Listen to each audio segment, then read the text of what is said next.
की आजपर्यंत आम्ही सगळेजण काम करत होतो. सुरुवातीच्या काळामध्ये आदरणीय पवार साहेबांच्यामुळे आम्हाला कामाची संधी मिळाली हे मी विसरूच शकत नाही.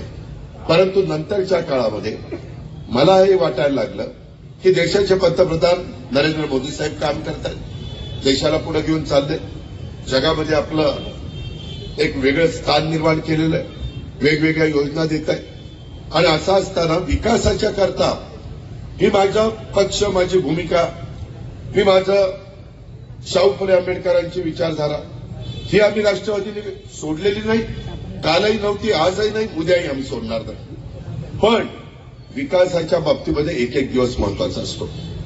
विरोधी पक्षामध्ये राहिलं तर आंदोलन करता येतात, मोर्चे काढता येतात, उपोषण करता येतं, वेगवेगळ्या पद्धतीनं सातत्याने सरकारने कुठलाही निर्णय घेतला तर त्याला आपण क्रिटिसाइज करू शकतो, ते कसं चुकीचं आहे ते आपण सांगू शकतो.